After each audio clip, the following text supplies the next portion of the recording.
It's 3:30 at the Edge of America, and the Icebox Radio Theater is on the air. That's right. It's the Icebox Radio Theater with our new show, Live from the Icebox. Coming to you live, of course, from the Icebox of the Nation, International Falls, Minnesota. I am your host, Jeff. I apologize to all the listeners on our streaming station for interrupting whatever it was you were listening to. I honestly didn't bother to check. In this edition of the show, we're going to have all the IBRT news coming up in just a moment. And that includes all the latest from the live show, which is going to be going live this Friday. That's right, it's show week here at IBRT. Plenty of things going on, plenty to talk about.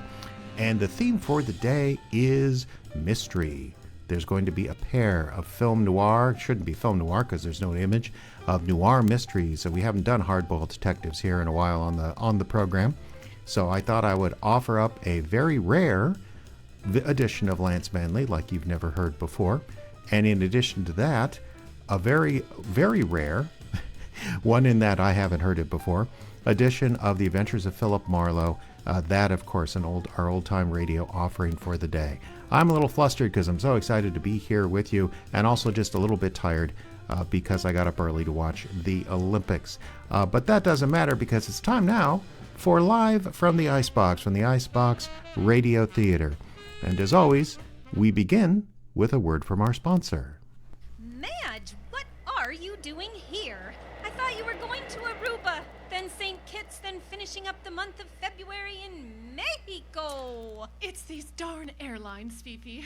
Every time you think you have your winter getaway vacation all set, they up the prices and wham! I'm stuck back here. I don't know what I'm going to do. Never fear, ladies. You mean there is an affordable way to get out of town this winter? I mean there's an affordable way to get away right here in International Falls. Right here in International Falls? Right here in International Falls. Take a trip around the world at Super One Supermarket next door to Cine 5 on 3rd Street. Super One? Why, we shop there all the time. How is Super One going to beat our wintertime blues? Every section of Super One is filled with adventure. Visit aisle 7 for delicious refried beans, chilies, and taco kits. Why, it's just like I'm in Mexico. Keep going on aisle 7 for delicacies from the Far East. Why, it's just like I'm in Beijing. Or visit our world-class dairy section. Why, it's just like I'm in Wisconsin. And ladies, if you're looking for Mr. Right, check out the beef and frozen foods. Ooh, a whole cart full of Hungry Man dinners and frozen burritos? Is there a lady in your life? Nope. Oh, how interesting. Is that an Articat baseball cap you're wearing? Yep. Do you have an Articat? Used to. Totaled it. Wow. I am so glad I came to the frozen food section. Wedding cakes in the bakery section, you two. Yes, every day is filled with adventure and romance at Super One, 1313 3rd Street in the Falls. Actual results may vary. No passport required to visit aisle 7. Super One is not a dating service. Your attempts to locate eligible meals and frozen foods may vary. Oh my goodness, that was of course a commercial from one of our bandshell shows. I looked it up, that was 2009. We did that particular program, and you heard Karen Schickel as well as Ayla McIntosh. And right in there was our good friend Gene G. Gene moved away from town, excuse me, actually not that long after that, I believe. But he was the cow and then also the guy from the frozen food section. Thank you so much, kids. Well, you're listening to Live from the Icebox, and it is time now to check in on all the news of the IBRT, which is, of course, abundant today. We'll get to the latest about the show in just a minute, but here are the metrics for the week. Twitter followers stayed the same at 671. Our Facebook followers, we picked up one, 940 for this week, one up from last. Instagram followers also stayed the same at 318. We still have 66 wonderful patrons, 47 fantastic members. Numbers on the streaming radio station improved a bit, 782 listener events. That's people that were unique. They call them unique listeners that tuned in. That's up from 732 last week. These listeners represented 73 countries And 89.4% of them just listened for 30 seconds or less, then moved on. And in terms of the top 3 countries, we had quite a shift this week. I've been bad-mouthing the Russians because they've been on the podium off and on for pretty much the whole year. They zoomed to number 1. That's right. Our number 1 listening country this week was Russia, followed by the USA and then Germany. And as for podcast statistics, they gained nicely. 45,672 subscribers. That's across all of our podcasts here at the IBRT, up just a bit from 45,156 the week before. Okay, IBRT news now. We do have a rehearsal schedule set for the big show coming up this Friday, which is another edition of the Coffee Landing Radio Hour. And that's going to be happening on Tuesday and Thursday. Small cast, which is pretty much, if you've ever been to the Coffee Landing, you know that is about all we can have because the room's just not that big. It'll be myself, lovely Diane, and Caleb Silvers will be joining us. Caleb hasn't been on. I think he was on stage for the Halloween show. No, not even then. Caleb hasn't been on stage for a while. So you want to come out and support him. Once again, just to get some business out of the way, if you're in town, it's by a donation only, free will donation to come see the show. So you can just come out, drop something in the jar when you arrive. But, of course, seating is fairly limited. And if you would like to come to the show and ensure yourself of a ticket in the main room or a seat in the main room, there are tickets available there at the Coffee Landing right now, which is, again, by donation only. Now, I know that probably most of you are nowhere near International Falls, Minnesota, and so you're probably not going to be able to join us here. That's fine. 2 ways to listen to this show. One is our streaming station, as I'm streaming live right now. Hopefully some of you are hearing me through that means. But also there is a video feed available on YouTube. That is by e-ticket only. You can get that information at iceboxradio.org/live. There's a link there for our e-tickets to get the video stream. Going to be pretty simple, but the audio is going to sound great. Now, one other thing we do want to mention is we'll be doing the Greetings from Beyond for this show again. If you haven't heard a Icebox Radio Theater Coffee Landing Radio Hour before, we have a little intermission about halfway through, and then we come back with just notes and comments from people wherever. You know, it's something Prairie Home used to do, and I thought it'd be a wonderful idea. And if you would like to just say hello to the folks, because it's always kind of fun for the folks here in town to hear just how many people around the world listen to our show. We've already got a couple of greetings, but if you'd like to extend one, iceboxradio51@gmail.com. And that's, pretty much the best way, although you can certainly leave a comment on any of our socials. I put up a brief announcement about this program yesterday, and you can certainly leave a comment there, and I will move you into the show. That's about it. No news yet on the next show, although the plan now is that the Coffee Landing Radio Hour will be put up as in podcast form in March, probably mid-March. And then the month after that, as it stands, I think we can finally see Roadkill, which is completely recorded. We got that all recorded last week, but it's sitting there in raw audio form. And I'll just need to work a little bit harder to get that all ready to go. But that sounds like a good goal for April after the Coffee Landing show there in a couple of days. It's Friday the 27th again, 7 p.m., downtown International Falls at the Coffee Landing Cafe. And incidentally, I really want to reinforce that free will donation. One of the reasons we do that is because if you've never been to the Coffee Landing Cafe, it's kind of 2 rooms. We occupy the back room, and then the front room is more where the counter is and the coffee machines are, and there's a lot of seating. And if it does fill up in the back room, you can still hear the show in the front over the FM radio there in the building, which is one of the reasons it's nice to go ahead and do a free will donation for the ticket price. Because, hey, if you're not in there watching us perform, it might be nice to still listen to the show. In fact, Isaac, who owns the Coffee Landing, he says he really enjoys that, working at the counter and kind of having the show there in the background. You can sort of enjoy it, and then you can adjust your donation accordingly. What might be worth $10 in the room might be only worth $2 or $3 out in the main room. That's fine. It's all gravy as far as I'm concerned. do want to mention our musical guests. Very happy to get Darcy Sullivan and Carrie Helioid, who are calling themselves the Plucked Pair. Why, you ask? Why do any band names mean anything? Well, of course, they were two of the four members, excuse me, telephone beeped, two of the four members of the Mother Pluckers, along with, well, I know Rayanne Conant, but I'm not going to remember. I'm not going to remember the fourth member right now. The Mother Pluckers haven't, I think, been playing much recently. So I asked Darcy, hey, would you be willing to be our musical guest for this show? And she said, great, but can I bring Carrie? And I said, fantastic.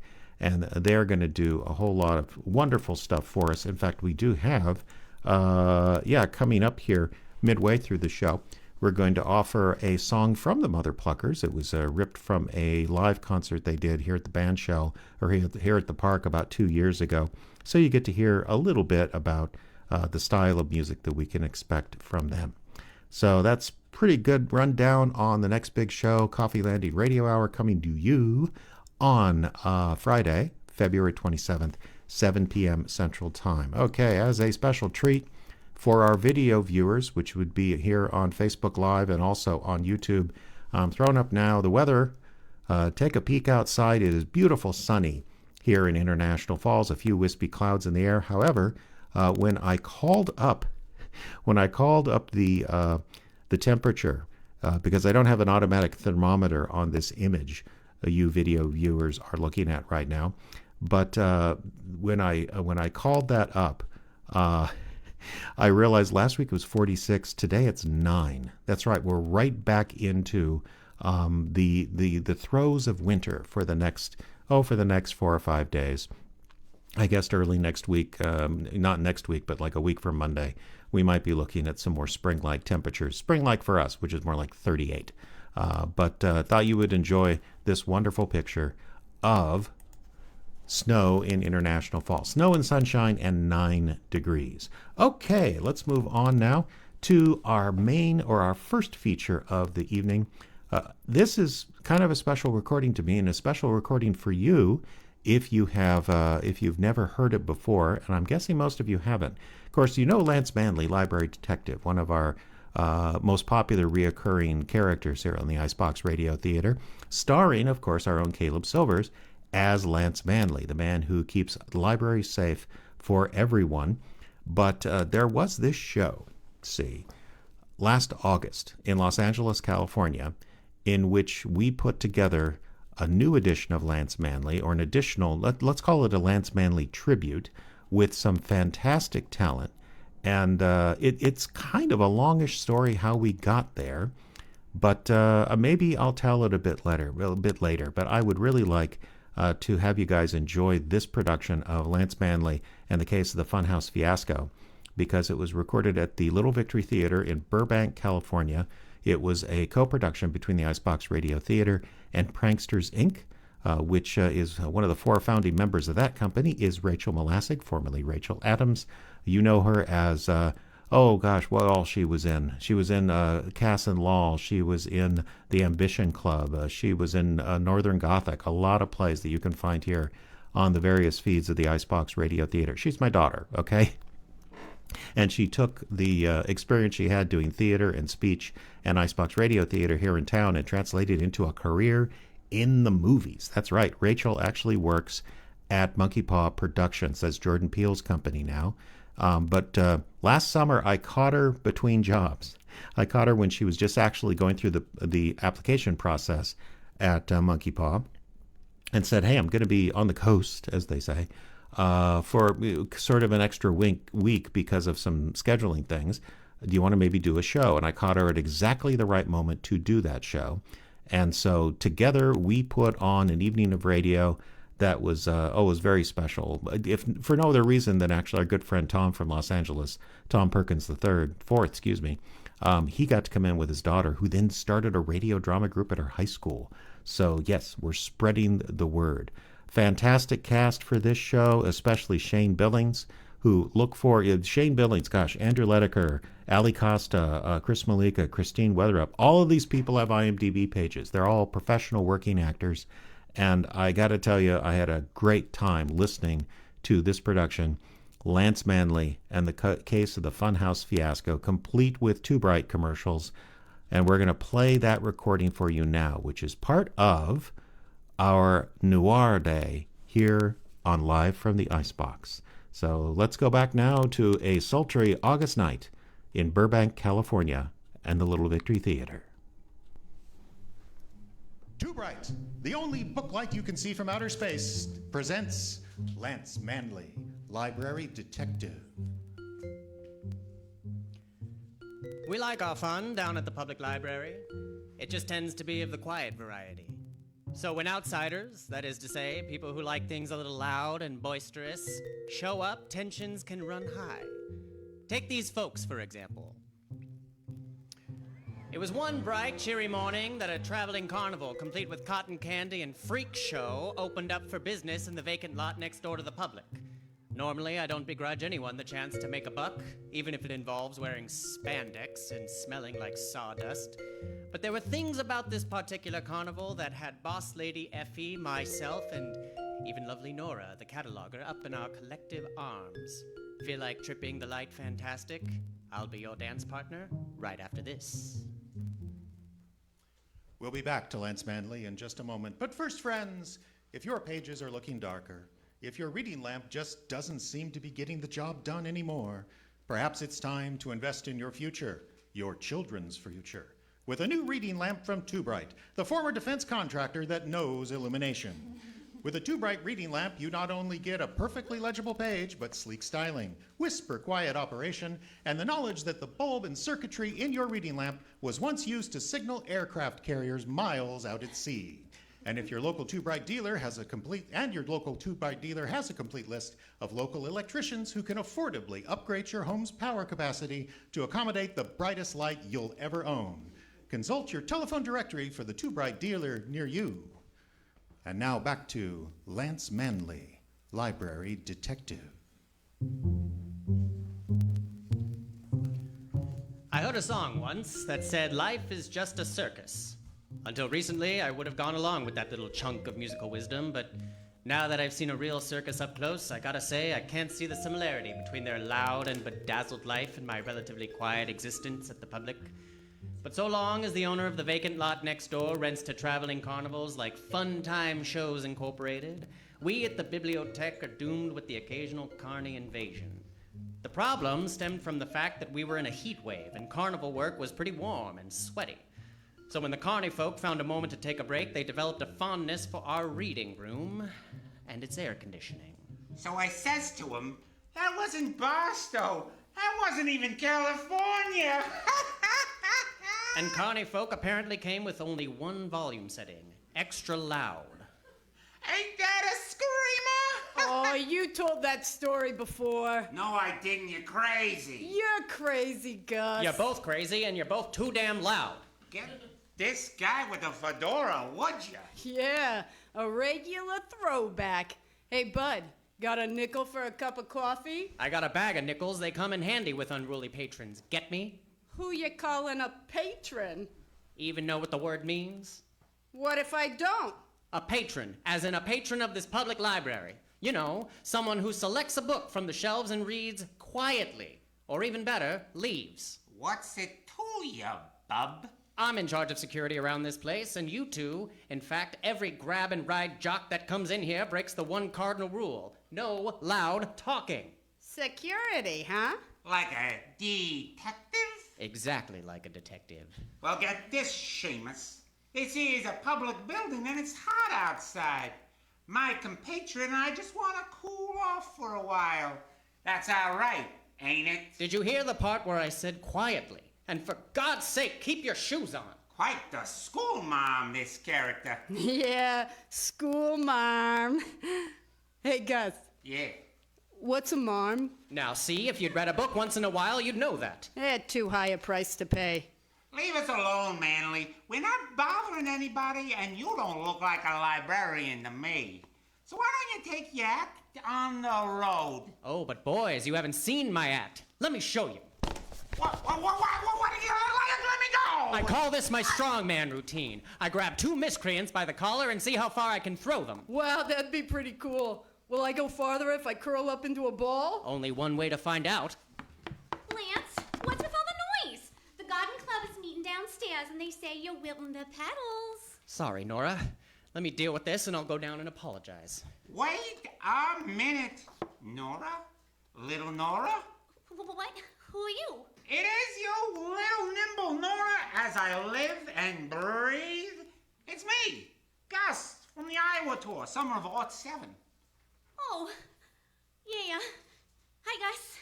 Boy, is Bobo gonna be glad to hear about this. Bobo? You still keep in touch with Bobo? Keep in touch, you kidding?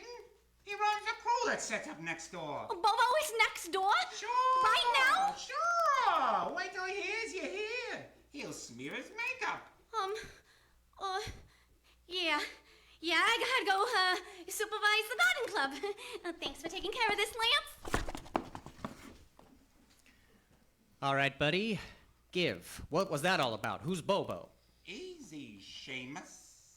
You'll wrinkle the material. Bobo is top dog in our show and a pretty good clown to boot. And that girl, that's little nimble Nora. The greatest tightrope walker and acrobat the company ever had. Impossible. That woman's the best cataloger this library's ever had. Hey, a dame can be two things at once, can't she? Alls I know is when my boss finds out he's gonna be over the moon. We could use a good acrobat. Ha! You think she'll quit her current life just to jaunt around the country with the likes of you? Me? Nah. But you're not getting the whole picture, Manley. Bobo and Nora used to be engaged.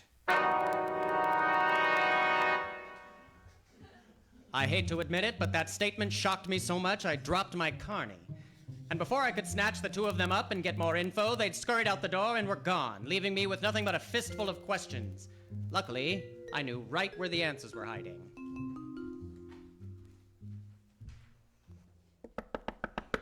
Go away. You don't even know who it is. Is that you, Lance? Yes? Then go away.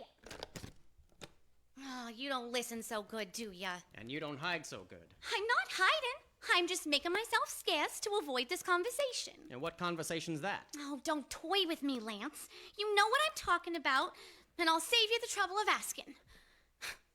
Yes, I dated a clown. The boys I rousted just now thought it was a little more than dated.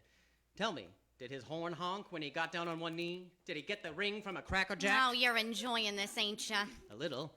I mean, I just found out my best gal used to be an acrobat. Yowza. It was just a phase, and not a very pleasant one. Right after high school, I learned a lot of things. I was on the gymnastics team in school and could do a few basic tumbling runs. That was enough to build an act around. I did some handstands, a little low trapeze work. It was fun for a while, but the road was an endless grind of small towns and back roads and guys who think this skimpy costume was a hall pass. Ugh. But Bobo, he was kind. He made it bearable. So, you really were engaged to a clown? The question was asked, but never answered. I had already half decided to leave the show when he asked me. That was the push I needed. I sneaked out after a performance one night, found a bus station, and headed home. I started college that fall. I don't regret anything, except the way I left. I never said goodbye to him. Never said goodbye to anybody. And you didn't need to. I turned at the sound of that voice and beheld the very last thing I expected to see in a public library, a clown. All 6'5" of him, decked out in a jumpsuit covered in pink polka dots the size of dinner plates, a fright wig that shot a foot out from his noggin, and a face as white as snow. It was a clown, all right. The kind that would have made most people laugh or scream, only this one had the saddest eyes I'd ever seen. And I was invisible as far as he was concerned. He only had eyes for Nora, and he looked at her like a starving man does his first meal.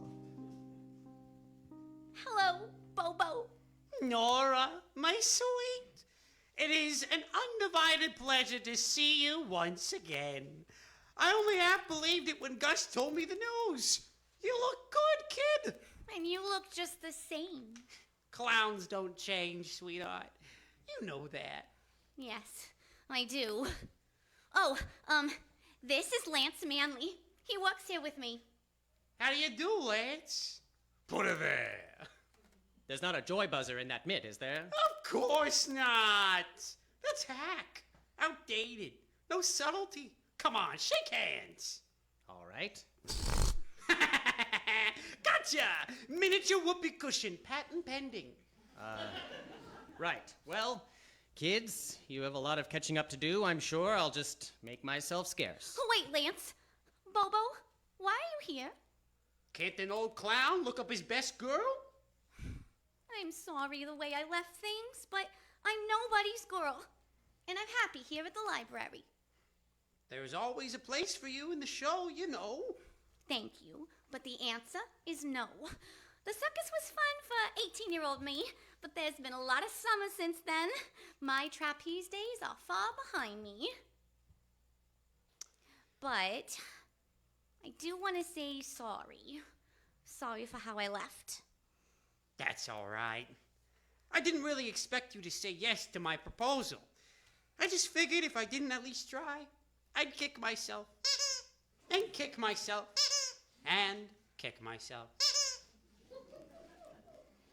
But water under the bridge, my dear. Though I did wonder if maybe you could lend me a hand with something else. Oh, anything. What is it? Gus told me that your Mr. Manley here is a detective. I mostly focus on security around the library now, but I still deduce and trade gunshots now and then. What's on your mind, clown? I got a problem, Mr. Manley. There's a character on my midway. Bud LaGrange is his name. He came recommended, but he's been nothing but trouble. Surly attitude, picks fights with everyone, and threatens the customers. So? Just fire him if he's that bad. I'm pretty sure he's running a protection racket on everyone else on the midway. If I fire him, he'll just move on to another show and start his scam all over again. I want to see this character in jail, but I need evidence. That's a problem, all right. But I have my hands full here. You'll have to get help elsewhere. Lance, you could spare some time for this, couldn't you? I'd hate to think what would happen if Boss Lady found out. Oh, but the show runs mostly at night after you're off shift. You could at least look into things for him, couldn't you? Couldn't you? The eyes. Not the eyes. Oh, yeah. I'd forgotten about the eyes. Watch it, clown. Now, what's this about a protection racket? LaGrange has every game in Grease Joint terrified. Myrtle Hutchins, who ran the ring toss, tried to stand up to him. But her game caught fire and nearly took the midway with it. She lost everything. So Poor it's arson. girl. Or threats or intimidation. He's not picky, just mean. Please, Mr. Manley, help me build a case against him, and I'll be eternally grateful. I get $50 a day plus expenses. Lance. What? When I was freelance, that was my going rate. I have to keep some self-respect. How about all the fried food you can eat? Plus, I got some pictures of Nora in her old costume. Sold. What? All right. So that wasn't the nicest thing I ever did, but agreeing to help an old boyfriend or whatever wasn't the nicest thing she ever asked me to do either.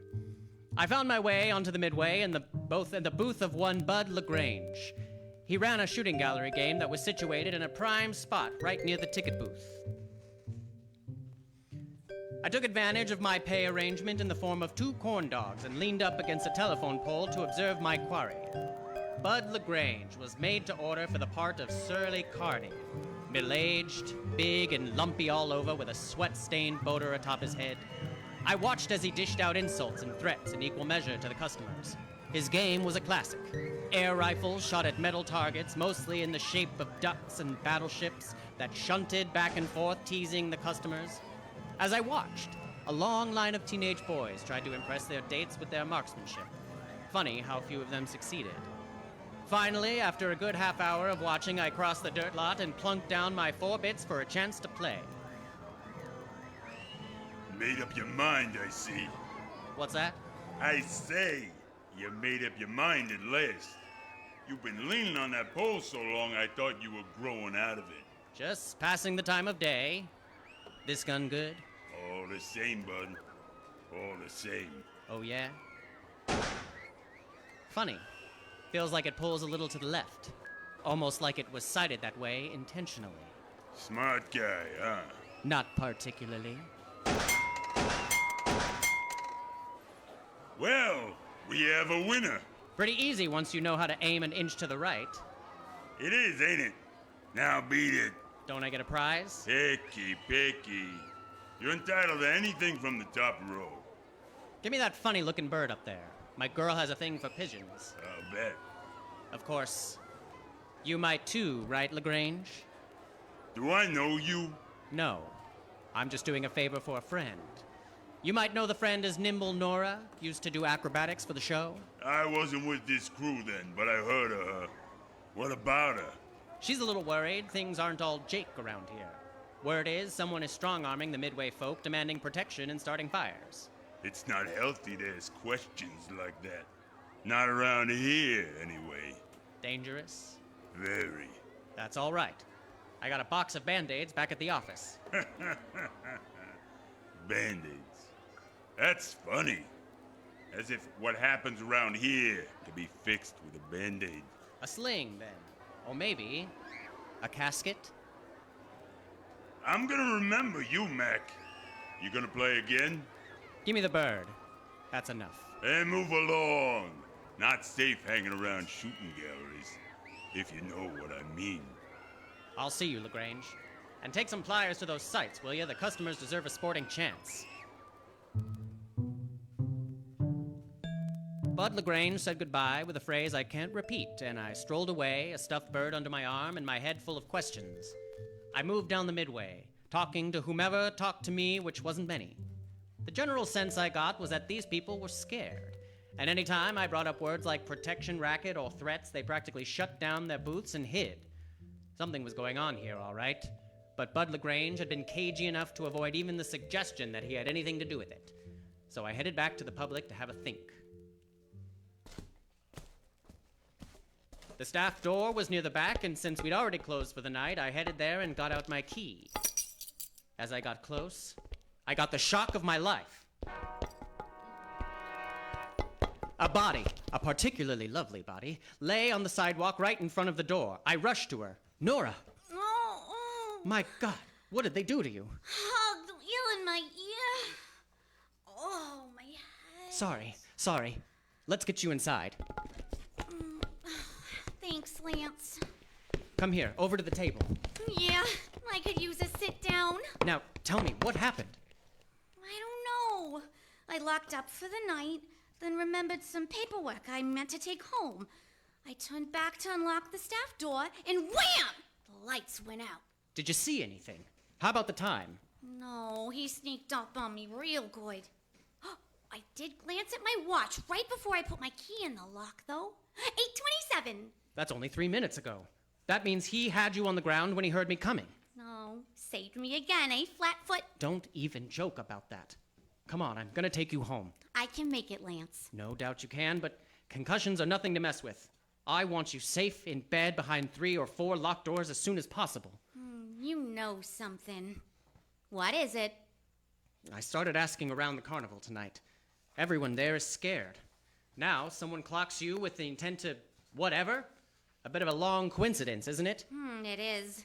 What are you doing now? Like I said, get you home. Nix! If you're going back to that carnival, I'm coming with ya. Nora? Don't Nora me. My head's clearing up and my dander's getting up. And when you figure out who hit me, brother, you better stand back. His face and my shoe have an appointment. You think you can kick him in the head? Acrobat, remember? Hey. Lance! Right. Let's get going. All right, so maybe I should have insisted. But if you think you've seen Stubborn, I assure you, you have not, until you've seen Nora Diamond with her mind made up. So back we went to the carnival in full swing now, with all booths operating at near capacity. I was just wondering how I was going to get LaGrange alone when Nora took things out of my hands. Hey, you! Line starts back there, lady. Aw, the line can wait. You're on a break. Who the hell are you? She's with me, LaGrange. Oh, the Seamus. Why did I just know I'd see you again? You say this broad is with you? Hey! She is, and you'd better do what she says. Or what exactly? Or you can expect a night in the slammer for assault and battery. Not to mention a fair fight this time. How about you throw a punch where I can see ya, huh? You two are nuts. Get out of here. I got customers. Oh, that's so? Because from what I hear, no one's won anything at this booth for months. This guy glued the targets so they don't knock over. Let's get out of here. Well, there goes your line, LaGrange. I could have you tossed off the Midway for that. What is it you two want, anyway? I already said, you on an assault and battery charge. What are you talking about? I was locking up the library just now, and someone slugged me. Some cowardly G who snuck up behind. You fit the bill. Watch it, sister. You watch it, LaGrange. You're looking at jail time, and when the cops find out about the protection racket you've been running, it'll turn into years. Now I know you're screwy. Protection racket? I ain't been mixed up in any such thing, unless you count being on the wrong end. What do you mean? There's a racket on this Midway, all right. But I ain't the one running it. I've been paying through the nose, just like everybody else in this crew. To whom? Who do you think?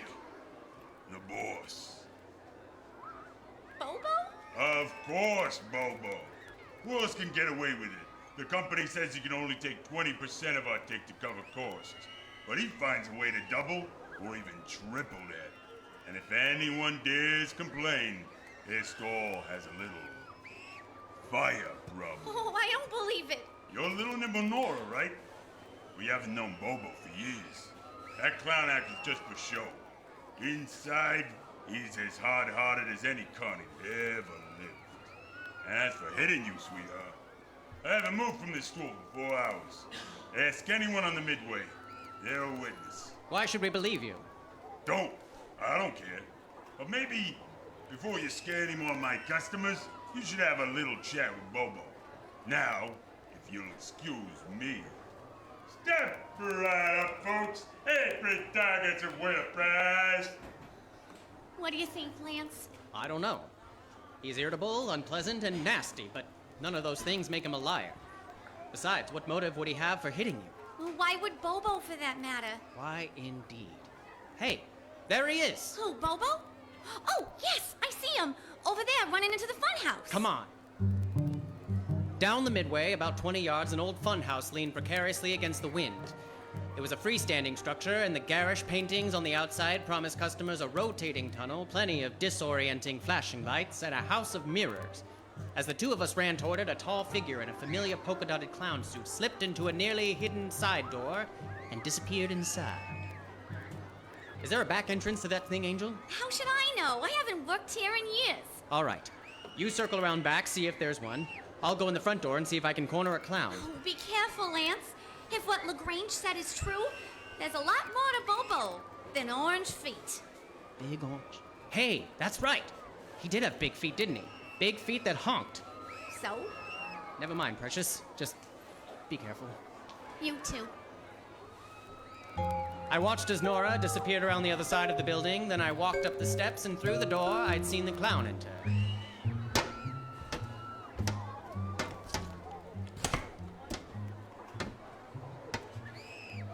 Hello, Lance. What are you doing in the funhouse? What everyone does at the carnival, Bobo. Seeking amusement. You have a little office back here, huh? More of a break room, really. If I had to stay in character the whole time, I might go crazy. Good for costume changes, too, I see. What's that? When you came in here, you were wearing regular street shoes. Now I see you have the classic big feet. Oh, these old girls? They've been patched and repatched so many times. It's a miracle they still honk at all. I bet.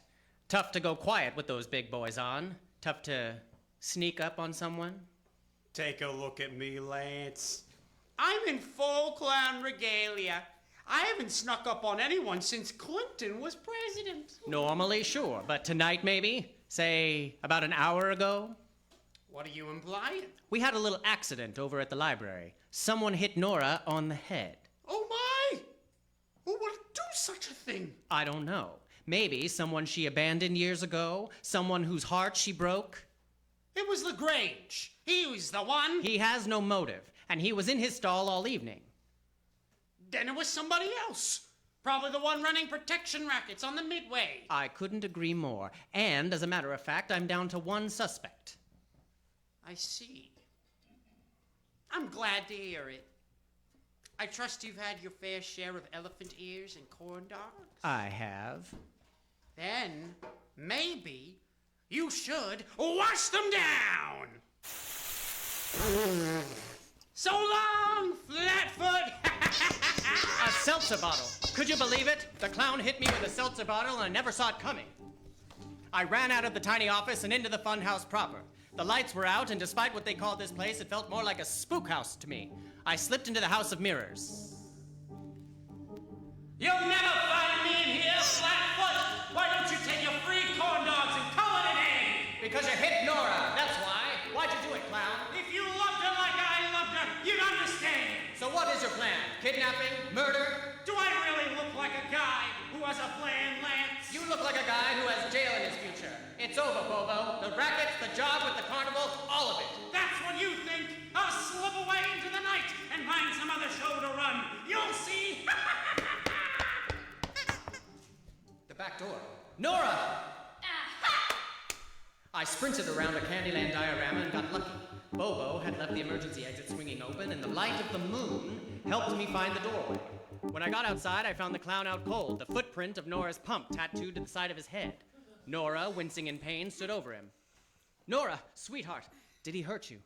No, I did what I said. I kicked him right in the head. I can see that. But why the anguish routine? Surely you don't feel sorry for the clown. Of course not. I just forgot what happens when you try a split kick without warming up first. Ow! So that was that. The cops came, carried Bobo off, honking all the way, and the next morning we came to work to discover the vacant lot next door, vacant once again. The carnival had packed up and moved on to the next town. Boss lady simmered down from snarling orders to gentle grumbling, and poor Nora spent a solid week getting to know a variety of ice packs. As for me, I went back to my office, kicked up my feet, and looked at the one souvenir I'd kept from this dizzy affair, a red nose. One of Bobo's I picked up off the dirt. And I contemplated what makes a man clown for a living, and what darkness might be hiding underneath the grease paint.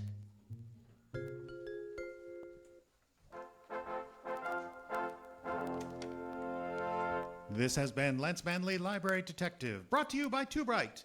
Don't go hunting this season without a spotlight your prey.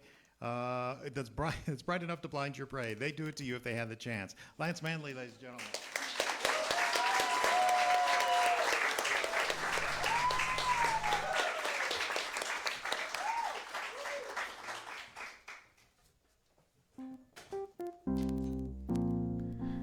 Oh boy, that last Too Bright.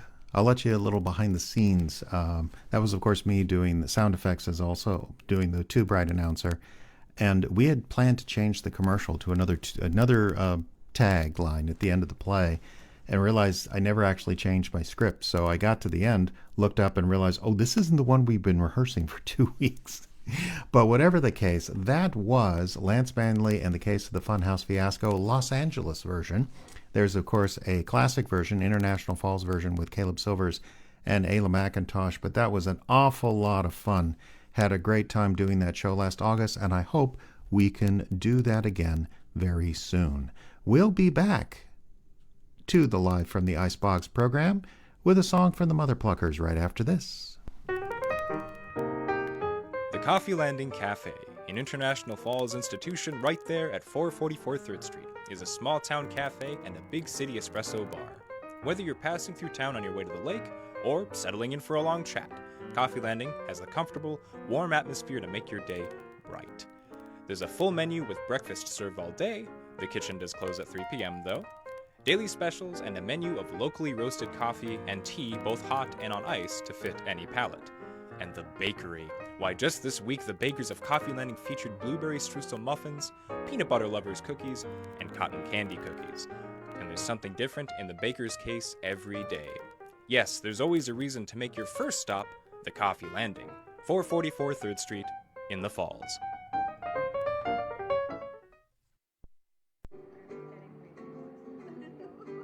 there a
we're even talking about. That's not part of this song, even. Let's go back to the bed part. Ready? Well, it was 9 feet high, 6 feet wide, and soft as a down shape. It was made from the feathers of 11 geese that all over the club for the team. We would hold 8 kids, 4 hound dogs, and a piggy was sold from the shed. We didn't get much sleep, but we had a lot of fun on Grandma's feather bed. We didn't get much sleep, but we had a lot of fun. A whole lot of fun. On Grandma's feather bed.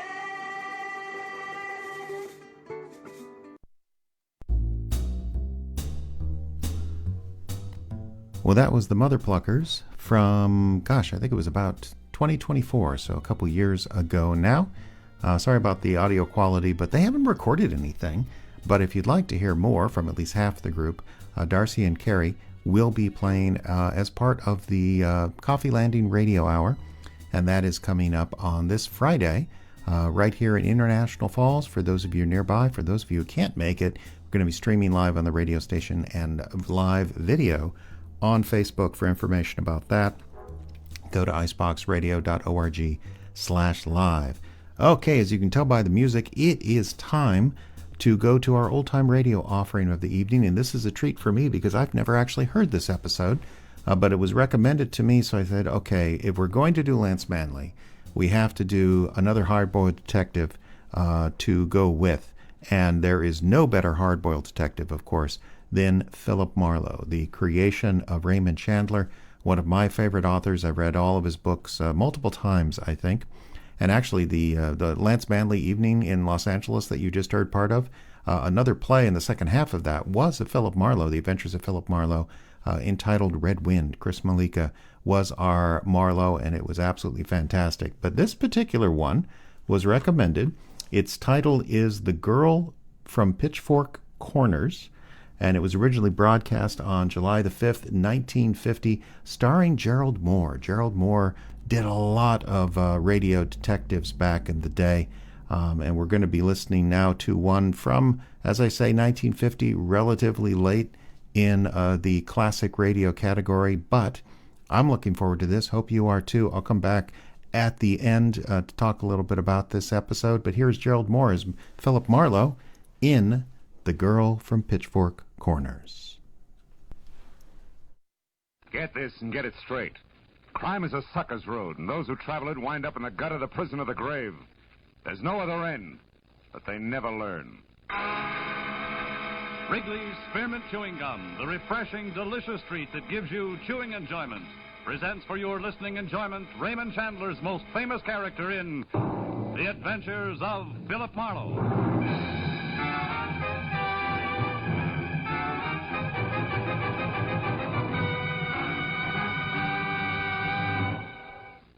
To make every day more enjoyable, treat yourself often to refreshing, delicious Wrigley's Spearmint Chewing Gum. Here's a taste treat you can enjoy indoors, outdoors, at work, or at play. The cool, long-lasting mint flavor refreshes you. The smooth, steady chewing helps keep you fresh and alert. Adds enjoyment to whatever you're doing. Wrigley's Spearmint Chewing Gum. Healthful, refreshing, delicious. Now, with Gerald Moore, starred as Phillip Marlowe, the makers of Wrigley's Spearmint Chewing Gum are glad to bring you tonight's exciting story, The Girl from Pitchfork Corners.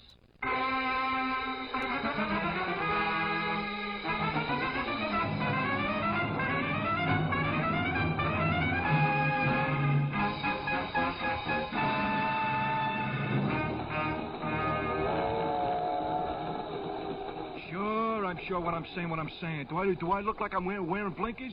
Now, for the third and last time, so I can go back to marking this form. Nobody's been in that seat, mister, since we left L.A. Nobody. You sure you got the right stall? Yeah. Car J lower 12. Your J upper 12, right? Right. Like rain. Well, that's life now, for look, you. friend, let's go around again. His name is Latimer, Arnold Latimer. I don't know what he looks like, but he's supposed to be heading for San Francisco. Now, maybe you heard somebody call him, page him, something. Nobody called no one except that pool cue conductor with the brass buttons and the sandpaper voice. You checked him? Yeah, twice. Now, look, lower 12 is vacant as far as he's concerned, right? And no Arnold Lattimore in the club car, the diner either? Hey, now, wait a minute. Have you tried the washroom? Yeah, same story. Well, looks like your entry was scratched, huh? Scratched. Also looks like Glendale is where I get off. So long, pal. Good luck with the ponies. Hey, now, hold it. Don't tell me that Latimer bird is the only reason you're on this train. The one and only. Look, if you run across a pony called Not on Hand, play it heavy, huh? Yeah, sure. But not Not the the show. show. Not the show. Good night, friend.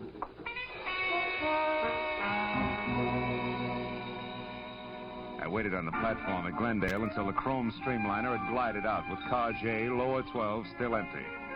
Then I got a cab back to Union Station in L.A., picked up my own car, and headed for 1312 North Bronson Drive in Hollywood, and a woman I'd never seen named Donna Rollins. She had hired me by special delivery letter that afternoon. Crisp $50 bill enclosed therein, to be sure that one Arnold Latimer was going where he'd said he was going. That had been my job. Well, the place on Bronson was the kind of imitation Mount Vernon architecture where Washington couldn't have slept a wink. The lady that answered the door was about as colonial as Bebop. Yet she was a full lap behind the other extreme, known as glamorous Hollywood type. Just a nice-looking anybody, with freckles, brown hair, and a soft bun, and dressed in a white blouse that didn't plunge an inch. Yes? What is it? Oh, I'm Phillip Marlowe, Miss Rollins. I'm afraid you're entitled to some change. May I come in? Change? What do you mean, change? You're $50. It's a lot of money for a one-line report on a little man who wasn't there. Miss Rollins, did you hear me? Yes, Mr. Marlowe. I don't like to seem abrupt, but I'm very busy. Excuse me, please. You seem to have lost interest in Mr. Latimer in a hurry. You know, when you sent me the letter this afternoon... Please, Mr. Marlowe, there isn't time for talk. I've already told you I'm very busy. Good night. Okay, baby. Good night it is. I backed my nose off the front door knocker, chalked Donna Rollins off as another woman who had changed her jittery mind, and walked a dozen yards back to where I'd parked my car. The crisp $50 bill was still burning a hole in my pocket. When I was in behind the wheel, I was still worried about taking so much for so little, until I flicked my headlights on and the slash of white picked up something I hadn't expected. Donna Rollins, a coat thrown over her arm, her face stamped with fear, was running away from the house like it was going to blow up, headed for a taxicab parked close to a corner. I started my car to follow her, but I never made it, because a hot rod decided all at once to park in front of me. The adolescent climbed over his door and came toward me with strictly brash high school sophomore with dialogue to match. Of course, the cab was gone. Well, Pappy, nice going. Your bumpers pleated my twin pipes. Well, what do you calculate doing about it? If you were 5 years older and 5 inches taller, I'd pleat you, Pappy. Now, come here. Oh, hey, let me go. Not until I speak my piece. You, Sonny, you're going to get those two cars apart in less than 2 minutes because I don't calculate on being gone any longer. Is that crystal clear? Yeah, sure, mister. Sure, I'll fix it up double quick. You'll see. I practically got it done now. Okay? I don't know. We'll talk about it again in 2 minutes. I had no idea what Donna Rollins had been running to or from. But the fact that she was gone while her front door was still open made her house the first place to check. I found the living room nothing more or less than I'd seen at my first peek. Plush, but empty. The bedroom beyond was the same. White satin drapes spilling onto a wall-to-wall jet black hook rug, and on the far side of the room, sprawled over an also white ottoman, a very beautiful blonde girl, very dead. She'd been shot twice in the back sometime in the last hour. And there was no identification in any of the pockets of the expensively tailored gabardine suit that she wore. In a handbag, the story was the same. Yeah, it looked like Donna had had good reason to run, but that I had a better one for calling the police. Or taking her messages. Hello? I want to talk to Donna. She isn't in. Message? Yeah, here's a message. I want you to find her and get it as to me, please. Hey. Hey, I can't hear you. Are you still there? Yeah. Now, hold on. Oh. His phone booth's leaked. Okay. Who are you? Friend of Donna's. You said you had a message. Yeah, so I did. But? But I think you're awful anxious, fella. Too anxious. Oh, now, wait a minute. Don't get touchy. I'm a friend, all right. Skip it. Friend. Not a chance, Junior. Nevins, 1, 2, 1, 2. We may get together yet. Los Angeles City Building, Fire Department. Battalion Chief Kegler, please. One moment, sir. All right. Battalion Chief. Phil Marlowe, Keg. Oh, hi, Phil. Look, can you get me some dope in a big hurry? It's important. Well, sure, Phil, name it. What firehouse went out on a call less than a minute ago? Can you look it up? Well, I don't have to. It's here on the board in front of me. Engine Company 5, Phil, San Fernando Valley. But it's only a small I brush don't fire. care about that, Keg. Where does Engine Company 5 live? Where in the valley? Can you give me that? Well, I think so, Phil. Seeing it was me own outfit for 14 years. The corner of Ventura Boulevard and Whitsett. But, Phil, what do you want to... I'll call you later, Chief. We'll talk it over then, huh? Thanks. Goodbye. I was playing a long shot. But any kind of a lead on a deep freeze voice who had a message for a girl who left a corpse in her bedroom was worth checking. So for the time being, I skipped calling the police and left the place lights out, door closed but not locked. Then I found my car where the hot rod pilot had left it. Started for the San Fernando Valley in the firehouse called 5.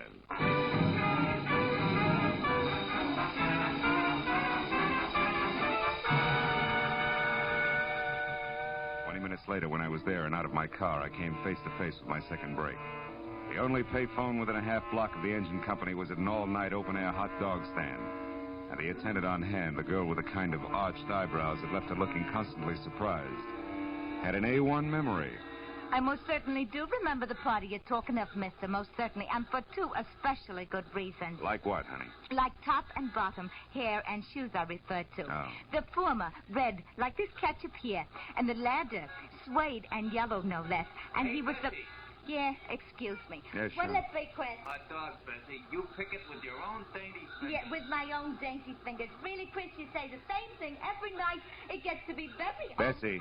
Bessie, pardon me, dear, but this counts. Do you know who this redhead in yellow suede shoes is? His name? Oh, no, I never saw him before. Oh, fine. Well, thanks, baby. Oh, don't mention it. By the by, I do know where he went, if that means anything. Baby, it means a lot. Where? Tell me. With the Old Mexico Club here in Studio City. He works there or something. Anyhow, I know he made a call to Herbert Ring, the gambling big shot, and called him boss. And Ring runs that place. Thanks, sweetheart. Here's 10 for your trouble. Bye, Chris, and you old hat. Thanks. Goodbye.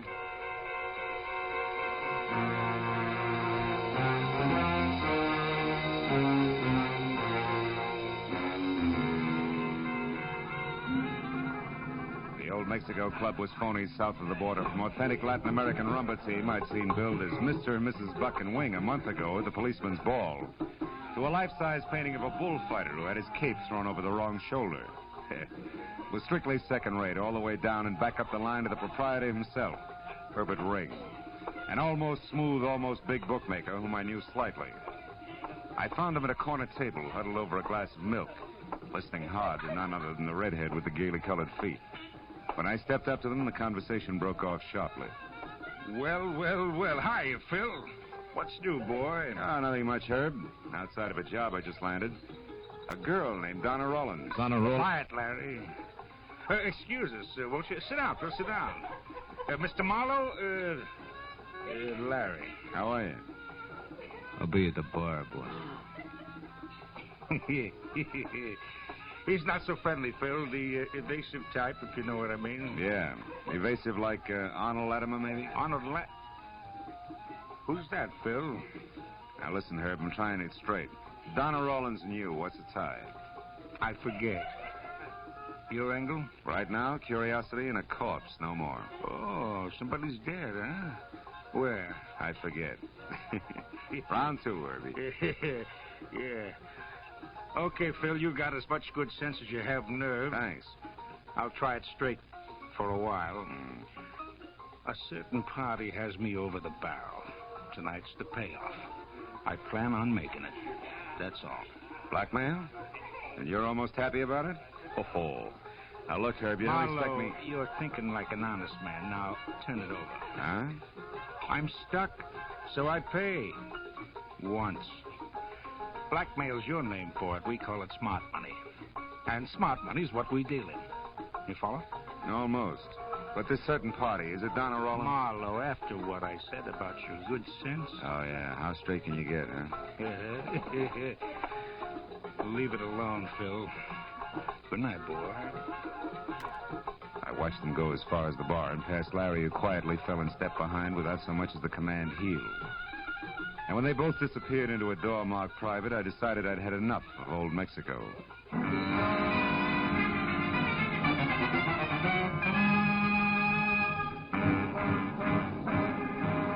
got out to my car and pointed it back for Donna Rollins' place for the only reason left. I didn't know where else to go. Half hour later, when I was there, I was glad it had played that way because number 1312 North Bronson was not dark as I'd left it, but lights on, front door wide open, radio going, and for a topper, a gentleman of maybe 35, in tweeds and a sunburn, mixing himself a drink. The evening paper open on a nearby coffee table. What? Good evening. Oh, you startled me. You a friend of Donna's? Yeah. She in? No, she... Say, who are you? You barge in here, close the door, make yourself... I told you I'm a friend of Donna's. Oh? That's odd. So am I. A steady boyfriend. Shall we try again? All right, the name's Marlowe. I'm a private detective working for Donna. Well, Donna hired a private detective? Why? What's wrong? Take it easy, Mr. Sattler, Doug Sattler. Now, please, now, Mr. Marlowe, come to the point. I had a date with Donna. Yeah, well, from the way she left here, I don't think she's going to keep it. Why not? Why shouldn't she? Well, for one thing, if you don't know already, there's a body in the bedroom there. But somebody's dead in there? Yeah, very dead. Mm-hmm. Let's have a look, huh? Maybe somebody you can identify. It's a woman, Mr. Sattler, a blonde. She was shot. Well, who is it, Sattler? Friend of Donna's? Oh. It's Donna.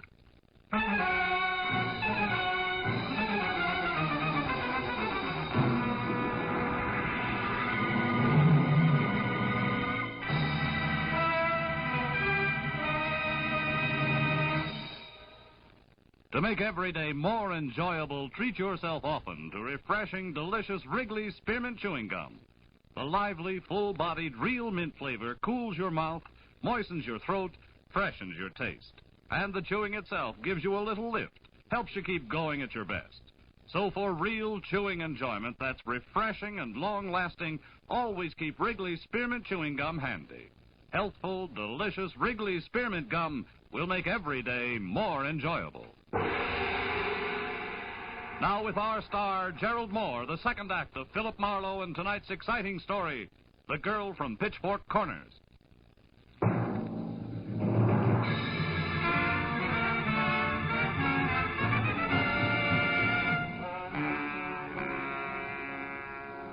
The thing in the bedroom was no prettier than it had been when I'd first found it, only now it had a name. Donna Rollins, my client. And as Doug Sattler stared at it and repeated the name, his long hands began to twist each other and its forehead got sticky. I finally took him by the shoulder and turned him around, away from it. His glistening gray eyes avoided me and instead darted at the corners of the room frantically like a pair of scared mice looking for a place to hide. Donna dead like that? I just can't get it through my head. Why? Why? Well, let's try the easy ones first, like who, huh? You mean you know who did this? Yeah, it's not exactly the handcuff stage, Sattler, but I got a prospect. Come on, let's go in the other room. You can probably use a brace. Yeah, thanks. I need a drink. Yeah, I think it's a girl, a cute one with dark eyes and a double row of freckles across her nose. Freckles? Yeah, also she has brown hair and a bun and a mouth that probably liked to smile once. I wasn't doing much of that when I reported to her tonight. You reported to her. Now, wait a minute. That's impossible, Marlowe. Why? She was right here in the apartment. Furthermore, she said she was Donna Rollins. I can't understand this, any of it. Hey, wait a minute. Take it easy with that stuff. I said a brace, not a bottle. I need it. See, I know the girl you've just described. Hmm? Her name's Beverly Cheskin. Cheskin? And a reason for killing, if she did? Jealousy. Maybe you better draw me a picture. She's a crazy, unreasonable kid from the sticks, Marlowe. From Pitchfork Corners, Kansas. From where? That's right, Pitchfork Corners. Oh. And the rest of it's just as fantastic. Well, what's the rest of the story? Last summer, my car broke down. I was stuck there for a week. She worked in the only drugstore in town. I was just about the first guy she'd ever seen in something beside a straw hat and overalls. She fell for me, and, well, I kind of let her on. You know how a fellow will. I should. I've been hearing the same story since I was in the third grade. It's the truth. Oh, sure. The rest of it, no doubt, goes right down the same cob. From sweet nothings to love letters sealed with a kiss. You finally got around to breaking it to her gently about Donna. She wouldn't believe you, and before you knew it, she dropped everything and came to the big city, huh? Yeah, 2 days ago. Yeah. You make it all sound pretty silly. It's no sillier to me than that corpse in there. Okay. It's hard to believe she'd actually commit a murder, Marlowe. She does have a temper. And she's just pulled her life out by the roots. And you know what? They grow deep in places like Pitchfork Corners, city boy, or didn't you care? Of course I did. Crazy little fool. I tried to reason with her in my letters. Never mind. Let's get on to the sophisticated part, huh? About Donna and one Mr. Latimer, for instance. Latimer? Who's that? Oh. How about Donna and Herbert Ring? I don't know any Herbert Ring either. Mm-hmm. But Donna had a lot of business friends I didn't bother with. Why? Well, you should have. Doing business with Herb Ring means... Means what? That you have to be fast on your feet. What's that? What'd you pick up off the floor, Marlowe? An old envelope. I'm a stickler for neatness. Where's Beverly staying, Sadler? I don't know. She called me once, but she wouldn't tell me. I haven't seen her. Where'd she reach you? My hotel, the Greenwood Arms. Mm-hmm. Marlowe, what are we going to do? About Beverly, I mean. Right now, I'm going to try to find her. You can stand it, Sadler. Stay here. And stay sober.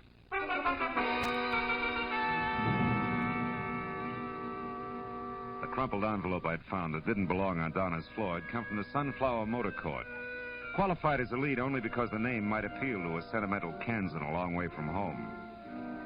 Well, it took the night man at the place 5 fumbling minutes to discover that Beverly Cheskin actually was registered. 5 more to remember that she got a call just before I showed up. Had left in a big hurry and had crossed the street towards Sam's, which was a U-Drive car lot done in tired green. So was Sam. Sorry, Sonny, but you're out of luck. Ain't a buggy left on the lot. Them 2 out there laid up. I don't want a car, Sam. I got my own across the street. I'm looking for a girl. What you doing it in here for? Because her name is Beverly Cheskin. Beverly? Well, say now, ain't this a coincidence? Is it? Pretty little thing by that name, what you're saying. Freckles and all. Don't see Freckles out here much. Made me kind of homesick. Yeah, I'll bet. Did she rent a car from you? Oh, sure did. Brand new Nash, last one. Oh? Darn near didn't give it to her. He's mighty keyed up, you see. Figured the L.A. traffic had put the wild on her till I found out it was love. Love? What do you mean? Why, she asked me what was the shortest way up to Vista Point. Won't you get it, son? I'll be very honest, not yet, no. Well, Vista's Mexican for view. Oh. Senor. Point's just a hoot and holler east of the observatory. See the whole darn valley and all of L.A. from up there. Oh, that's where she's headed, huh? You sure? Well, I reckon. Most romantical spot around. Dangerous road, though, more ways than one. But you ain't kidding me. I'll let you know all about it. Well, not all, but I'm willing to find out. Thanks, Sammy. That's all right. Don't break your neck across the street, son, as you wait.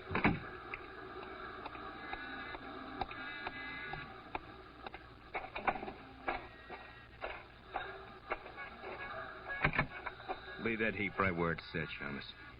We won't be needing it. I won't take your word for it, Larry. You'd better. Mr. Ring wants you and me to have a nice talk. Tell him we have nothing in common. He knows different. The name Arnold Latimer, for instance. Sorry, some other time. I got a date. Come here, you. Said we're gonna talk, Mr. Cool Cucumber. If I have to warm you up to it the hard way, it's okay with me. You know, Larry, there's something wrong with a guy who'll wear yellow suede shoes like those. He must be slow in his reflexes. Imagine I'll be seeing you.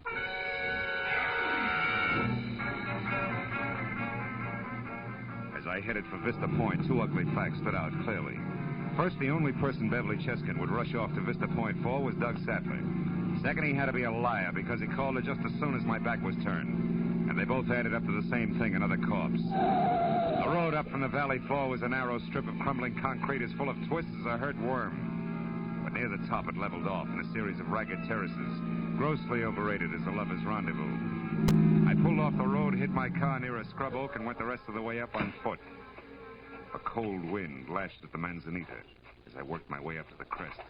The half-moon played unpredictable tag with low clouds. So I followed the shadow of a stone wall out onto the jutting point, where the mountain fell away on 3 sides into a black gorge. Finally, I spotted them. Doug Sattler and the freckled kid from Pitchfork Corners, standing close together at the edge of oblivion. I was in love with you, Doug. I still am. Doesn't my being here prove that? When you called me at the motel, I came up here as fast as I could, even though I knew what you'd done. Oh, Doug, why did you have to kill her? Why? Because she double-crossed me on a business deal. A blackmail deal, Beverly. Blackmail? That's right. Donna knew plenty about certain men in this town, big-timers who'd pay thousands or kill to keep others from finding out about it. Oh, Doug, how could you? Well, it was risky. I had to pose as somebody who didn't exist, a Mr. Arnold Latimer, and pretend that he was the one who had all the information. I demanded $50,000 from a guy named Ring and set Donna up as the go-between. Then, as Latimer, I was supposed to go to San Francisco on the train and wait for Donna to come with the money. But I'd have waited the rest of my life. She intended to keep it all for herself. But you killed her, Doug. Was it that important to you? You still don't get it, do you? I know now that there's no chance for us, for you and me. No chance at all, ever. I'm going through with the deal alone, Beverly. I'm going to get that money. But I've got to do something else first. I'd heard enough. You don't really think I reached for got my you up 38 here and just edged to along the look wall like toward that. them to where I knew I couldn't miss. I made a mistake, Beverly. I dropped an envelope in Donna's place and Marlowe found it. He knows I lied, but I can still say I did it to protect you. Protect me? What do you mean? He'll be up here eventually, but all he's going to find is a stupid kid from Pitchfork Corners who murdered a rival in a fit of jealousy and then couldn't face it and came I was up counting on the wind to cover any noise, and it did. You see, it was a That's why I was caught flat-footed when the shot came. Sattler lurched up on his toes and doubled over, clawing at his stomach. I crouched down as Herbert Ring stepped out of the brush across the clearing, a thin-barreled gun in his hand. Don't move, sister. Sattler had fallen face down on the ground. I started moving again as Ring rolled him over with his foot. He was dead. That's the only payoff Mr. Arnold Latimer gets for me. It's too bad you had to be here to see it made, sister, because I can't afford a witness. I'm sorry, I really am. But it's no worse than he was going to do to you. Ring! Duck Beverly! Let that gun lay, Ring. Don't reach for it. Just relax. Larry, that louse.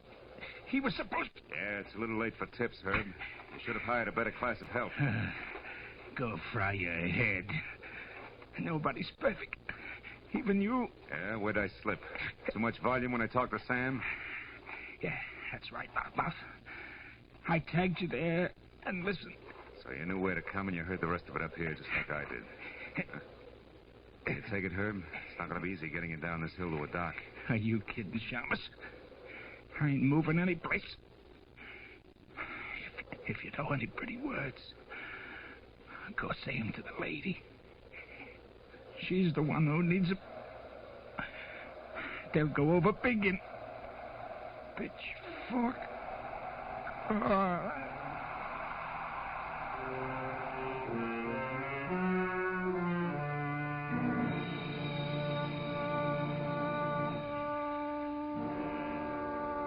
I couldn't think of any pretty words.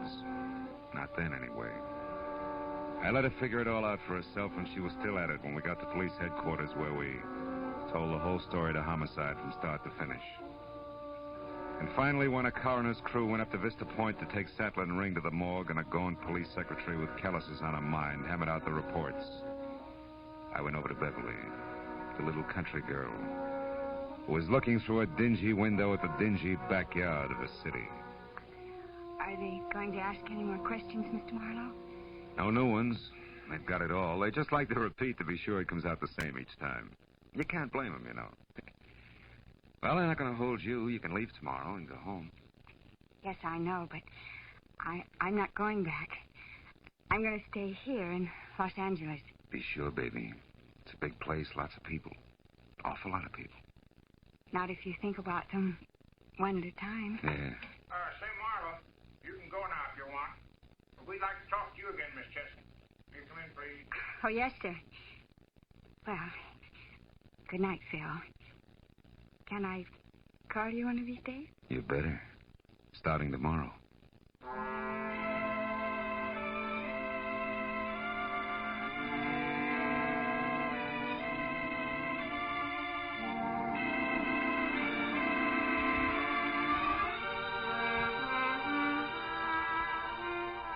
She smiled. and the freckles on her nose all ran together. Yeah, it was a lovely sight, that nose. I watched her walk into the lieutenant's office, and then I went out, got in my car, and headed home. And as I drove, I thought about hepcats, hicks, and hayseeds. But as she suggested, one at a time. You know what? It worked. That way, there's no difference. They're all people. Yeah, I had a hunch I was going to be planning on that phone call tomorrow.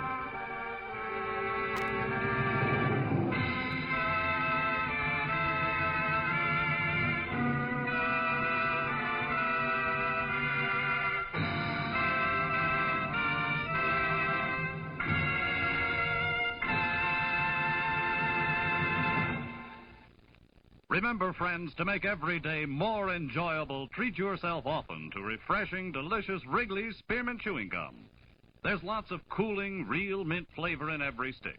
And chewing Wrigley's Spearmint helps keep you feeling fresh and alert. You feel better, work better, get more fun out of doing things. So indoors, outdoors, wherever you go, keep some healthful, refreshing Wrigley's Spearmint Chewing Gum handy. To make every day more enjoyable, treat yourself often to delicious Wrigley's Spearmint Chewing Gum.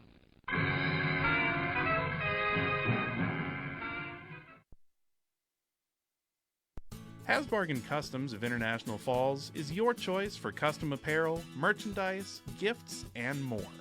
Need jerseys for the team? Hasbargen Customs. Need memorable t-shirts for the reunion this summer? Hasbargen Customs. How about a custom gift that needs that special Northland touch? Check out HasbargenCustoms.com.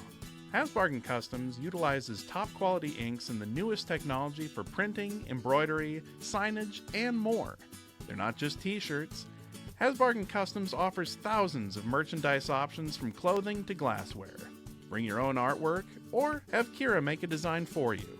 They offer fast turnaround, no minimum order, and discounts for bulk orders. Visit them today at HasbargenCustoms.com.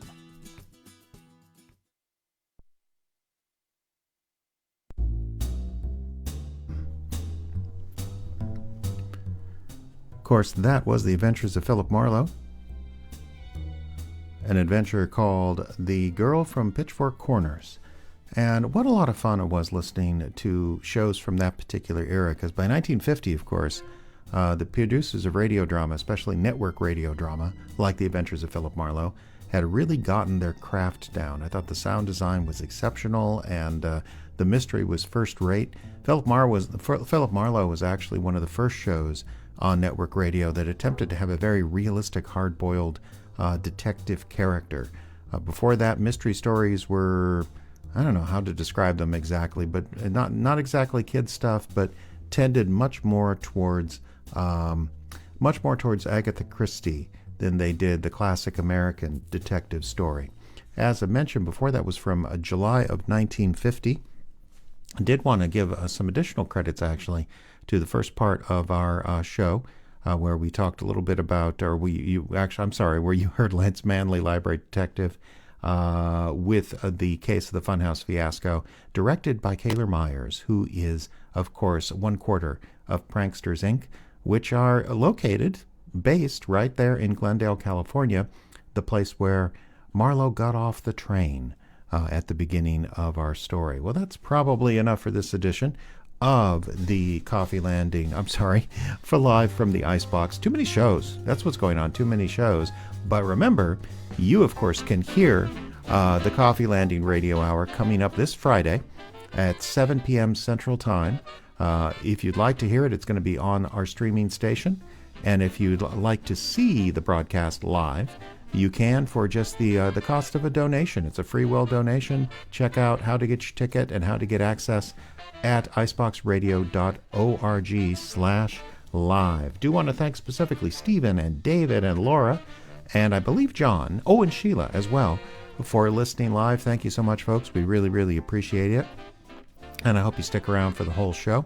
And we will be back with another edition of Live from the Icebox coming up in just about 1 week's time. Again, next live show, Coffee Landing Radio Hour, featuring original radio drama, classic radio drama from the Golden Age, as well as live music from the Plucked Pear. All of that from the Coffee Landing on Friday at 7 p.m. So until next time, this is Jeff saying thanks for the download and reminding you to keep listening.